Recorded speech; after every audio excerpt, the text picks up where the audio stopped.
Alors, ce match, Bon, on a kiffé. l'impression. On a kiffé. Après, ils ont très bien joué Manu et Yann. Yann, ils ont pas fait une faute. Je crois que Yann, la seule faute qu'il a fait sur la balle de match où il veut faire une volée amortie. Sinon, je crois qu'il a pas fait. Je l'ai pas vu faire une faute du match. C'était incroyable. Et c'est vrai que Théo, c'est un monstre. On voit Eddy, il faut pas que tu dises de bêtises, de mensonges. Nicolas Karnikov m'a dit que tu jouais d'habitude à gauche, donc c'est encore. En plus, tu joues des joueurs top niveau français et tu joues du mauvais côté. Est-ce que ça a été encore plus dur? Ce qu'il y a, c'est sur le retour. C'est monstrueux. Je n'allais pas me mettre à droite à gauche avec Théo, mais c'est vrai que moi j'ai du mal sur les retours à droite, même sur les volets, tu vois, les zones c'est pas du tout les mêmes. Forcément.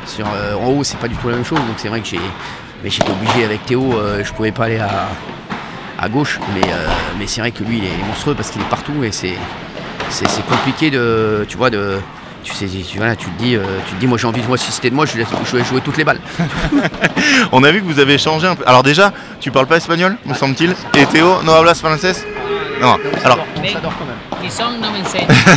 oui, il nous dit que Benjamin Tison lui a pas appris. Comment vous avez réussi à communiquer et qui a fait la tactique au changement de côté? On a vu que vous aviez Fabrice Ortiz qui vous donnait des conseils.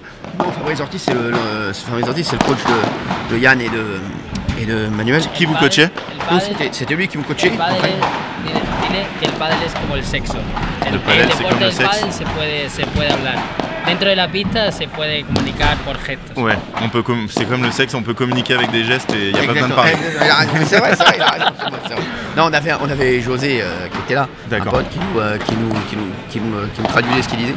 Mais c'est vrai que ça a été un kiff. Hein. Après, c'est vrai qu'on aurait voulu à un moment peut-être les faire douter un peu plus. Mais voilà, écoute, il a fait un gros match et puis là on va voir les matchs de classement, on va essayer d'aller chercher une 17e place. 17e place, on serait bien. Bien sûr. Donc est-ce que sur les matchs de classement tu vas le pousser à droite? Non. ¿Vas a jugar del otro lado de la pista? Non, il reste à gauche. Il reste à gauche. Ok, il reste à gauche. Reste à gauche, on va s'entraîner comme ça, ça va être mieux déjà. Ça va être mieux déjà là, on commence à se connaître un peu mieux. C'est vrai.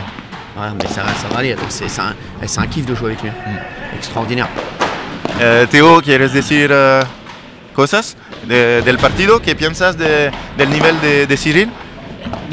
Cyril la verdad que juega bastante bien, lo único que yo creo que al jugar conmigo él está un poco descolocado en la pista porque es difícil, yo le pido muchas bolas, entonces por ejemplo ayer entrenamos y estaba mucho más tranquilo y jugamos mejor.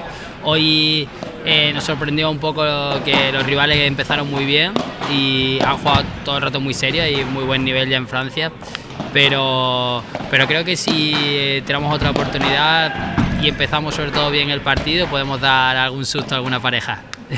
D'accord, alors il nous dit que Cyril, tu as eu un peu de mal au niveau du placement, savoir où te placer, et forcément, vu que lui il allait prendre beaucoup de place, c'était compliqué. Hier que vous êtes entraînés tous les deux et que tu étais beaucoup plus à l'aise, et que là ça a été plus compliqué.